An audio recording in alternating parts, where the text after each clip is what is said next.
নবীর উম্মত হইলাম, অথচ নিজেকে চিনতে পারলাম না রে যুবক। তোমার আমার মায়ের নবী মদিনায় শুয়ে শুয়ে কাঁদতেছে এই উম্মতের কথা। আল্লাহর নবী ইন্তেকালের আগে আল্লাহ রিপোর্ট ক্ষমতা পাঠিয়ে দিলেন, জিবরাইলকে পাঠিয়ে দিলেন, ও জিবরাইল যাও যাও যাও আমার হাবিবের কাছে খবর নিয়ে যাও, আমার হাবিবকে বলো নবী এই দুনিয়ায় থাকবে না, আমার কাছে এসে যাবে, আসমানে থাকবে। আমার মায়ের নবী কেমন কেমন মায়ের নবী পাইলাম রে যুবক, কেমন নবী আমার মদিনায় এতিম গলিতে গলিতে ঘুরে নবী আমার, এতিম নবী আমার ছোট জন্মের আগে বাবা চলে গেছে, 6 বছর বয়সের সময় মা চলে গেছে। হযরতে নবী মুহাম্মদুর রাসূলুল্লাহ দাদা আব্দুল মুত্তালিব মানুষ পাঠাইলো 3 জন। আল্লাহ নবী আব্বা আব্বা বলে কান্না করে যুবক। আমার মায়ের নবী ছোট নবী, নবী আমার কান্না করে আব্বা বলে। আম্মাকে জিজ্ঞাসা করলে আম্মা আম্মা যেন আমিনাকে জিজ্ঞাসা করে, ও মা সব ছেলেদের মা বাবাকে দেখি গো, সবার বাবাকে কোলে নিয়ে ঘুরে, ও মা আমার বাবা কোথায়, আমার বাবা কোথায়? মায়ের নবী কান্না করে, ও যুবক আজকে তুমি দাড়ির মধ্যে হাত লাগাইতেছো, বেলেট লাগাও, 3 দিনের মধ্যে সুন্নতের খবর নাই, বাড়ি ঘরের খানার মধ্যে দস্তরখানা নাই, তুমি আমি নামাজ ছেড়ে দিছি, নামাজ পড়ি না, অথচ কেমন নবীর উম্মত হইলে তোমার আমার নবী আব্বা আব্বা বলে কান্না করে। যে নবী তোমার আমার জন্য দাদা আব্দুল মুত্তালিব বললেন যাও আমেরা ও বৌমা মুহাম্মদকে নিয়ে যাও, যায় তিনার আব্বার কবরটাকে দেখায় আনো। মায়ার নবীকে নিয়ে যখন চলে গেল, নবীকে চলে যাওয়ার পর আম্মা জান আমিনা বললেন, ও মুহাম্মদ ওইটা দেখো তোমার আব্বার খবর। নবী আমার তরফারে কবরের উপরে যায় পড়ে গেল, পড়ে যায় আব্বা আব্বা বলে কান্না করে। এই সময় আম্মা জান আমিনার মৃত্যুর তরফানি শুরু হয়ে গেল। আসমানের লক্ষ লক্ষ তাফসীরের মধ্যে আসছে আসমানের সমস্ত ফেরেশতারা কান্নার জোয়ার উঠায় দিয়েছে। এই জায়গায় আমার বাবাকে দেখতে আসে, মা হারে দিল, মা ইন্তেকালের সময় হয়ে গেল। মুহাম্মদকে বলে, ও মুহাম্মদ কোথায় তুমি, কোথায়? আমিও চলে যাব, সময় হয়ে গেছে।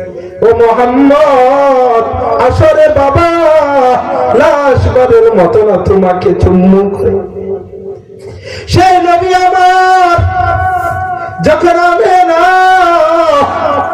বুকের মধ্যে নিয়ে জবরে মুহাম্মদকে ধরে, নবীকে ধরে কান্না করে, ওরে মুহাম্মদ এই জগতের মধ্যে আসলা এতিম, বাবা দেখা আসার পর মা হারায়া দিলা।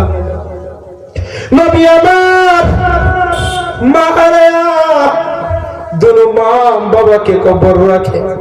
নবী আমার এতিম মক্কায় ফিরে যাইতেছে। উটের উপরে উম্মে নবী মুহাম্মদ, উটের উপরে উম্মে আইমান দাসী। দাদা আব্দুল মুত্তালিব উম্মে আইমানকে ডেকে বলে, উম্মে আইমান মানুষ পাঠাইলাম 3 জন, মানুষ 2 জন কেন? উম্মে আইমান বললেন, কান্না শুরু করে দিল। ও বেঁচেছেন আব্দুল মুত্তালিব, মুহাম্মদ বাবা দেখতে গয়া মা হারিয়ে ফেলেছে। সেই নবীর উম্মত নবী আল্লাহ বলে, ও হাবিব আপনি সারা রাত্র নামাজে দাঁড়ায় থাকেন কেন? আম্মা জান আয়েশা সিদ্দিকা বললেন, বুখারীর বর্ণনায় 2 নম্বর খণ্ড কিতাবুল মাগাজির মধ্যে আম্মা জান আয়েশা সিদ্দিকা বললেন, ইয়া রাসূলুল্লাহ উনি ওনার ঘরের জিনা ছিল, ওনার রাতের মধ্যে থাকার কথা। আধা রাতে উঠে দেখে বিছানায় নবী নাই, বিছানায় নবী নাই। আমাদের আয়েশা অন্যান্য বিবির ঘরের মধ্যে তালাশ করতে লাগলো। তালাশ করতে গিয়া দেখে নবী নাই, কেউ ঘরে নবী নাই। নবীকে তালাশ করতে করতে যায় দেখে মসজিদে নববীর মধ্যে আপনি আমার নবী বসে সিজদায় পড়ে উম্মত উম্মত বলে কান্না করে। আল্লাহর নবীর স্ত্রী আম্মা আয়েশা বললেন, ইয়া রাসূলুল্লাহ, আপনি তো বেগুনাহ মাসুম। আল্লাহ কোরআনের মধ্যে জানিয়ে দিয়েছেন, ইন্না ফাতাহনা লাকা ফাতহান মুবিনা লিয়াগফিরা লাকা আল্লাহু মা তাকাদ্দামা মিন যামবিক ওয়া মা তাআখার। ও নবী গো, আপনার আগে পিছনের সমস্ত গুনাহ আমি আল্লাহ maaf করে দিয়েছি।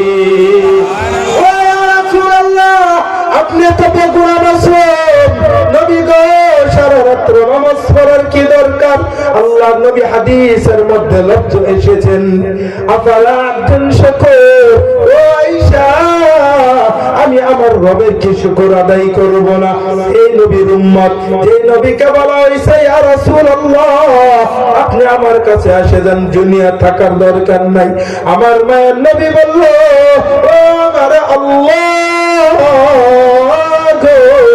আমার গুনাহগার উম্মতের দশা কি হবে? আমার উম্মতের দশা কি হবে? অন্যান্য আম্বিয়ারা জান্নাত দেখবার যায় বাইরে আছে নাই। হাদিসের মধ্যে কোরআনের মধ্যে বয়ান এসেছে, অথচ জওয়ান হে যুবক, আমি জানি না আর এই জায়গায় আসবো কিনা, কিন্তু আমি ছোট্ট মানুষ, গরিবের সন্তান হিসাবে বলে যাই, আমার নবী জান্নাত দেখছে, জান্নাত তালাশ করছে, দেখছে। দেখে আসার পরেও আল্লাহর নবীকে জিবরাইল বলল, ইয়া রাসূলুল্লাহ, ইদ্রিস আলাইহিস সালাতু ওয়াস সালাম জান্নাত দেখে পাগল হয়ে গেছে, আপনার কি মন চাই না জান্নাতে থাকা?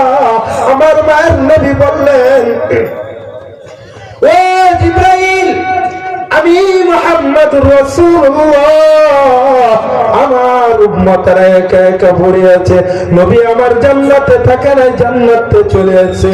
এর যুবক আল্লাহর গোলাম, দুইটা পাও বাড়াবে, তোর পায়ের মধ্যে ধরে বলে যায়, একদিন সবাই মরে যাব, কেউ থাকবে না। আমি একটা ঘটনা বলে শেষ করব। আল্লাহর নবী হাদিসের মধ্যে বর্ণনা করেন, আম্মা আয়েশা সিদ্দিকা বলেন, এই হাদিসটা আবার হযরত ওমর ইবনে খাত্তাব বর্ণনা করেন। এবং জান্নাতে সার্টিফিকেট পাওয়ার পরেও আল্লাহর নবী সাহাবারা কান্না করত। আবু বকর জান্নাতের সার্টিফিকেট পাইছে, পাওয়ার পরেও কান্না করত। জঙ্গলে যায় বলতো, এরে গাছ, গাছের মধ্যে ইশারা করে বলতো, ও গাছ, আমি আবু বকর যদি গাছ চাইতাম আমাকে জানোয়ারে খেয়া ফেলতো, কিয়ামতের দিন হিসাব হইতো না। কোন আবু বকর? আল্লাহর নবী বলেন, এ আবু বকর, আপনি আমার জান্নাতের সাথী হবেন, সমস্ত নবীগণ সাথী থাকবে, আর আপনি আমার সাথী থাকবেন জান্নাতে। এই আবু বকরে কান্না করে। এ ভাই চাউন বাড়ান। হযরত ওমর ইবনে খাত্তাব জান্নাতে সার্টিফিকেট পাওয়ার পর জঙ্গলে যায় কান্না করে। ঈদের দিন প্রাইম মিনিস্টার খলিফাতুল মুসলিমিন ওমর ইবনে খাত্তাব দরজা মারে, ঈদের নামাজ পড়ে, শুধু ঈদের নামাজ পড়ে, হাদিসের কথা বলছি, আমার বক্সার গিরসা নয়। ঈদের দিন, শুধু ঈদের দিন দরজা মারে, ওমর কান্না করে ঘরে বসে। সাহাবারা তালাশ করে, উমর কই, উমর কোথায়? উমরকে পাওয়া যায় না। উমর দেখে গরম তালা মারে, ঘরের থেকে কান্নার আওয়াজ আসতেছে। সাহাবারা জিজ্ঞাসা করলেন, ও উমর, আপনি তো জান্নাতে কান্না করেন কিসের জন্য?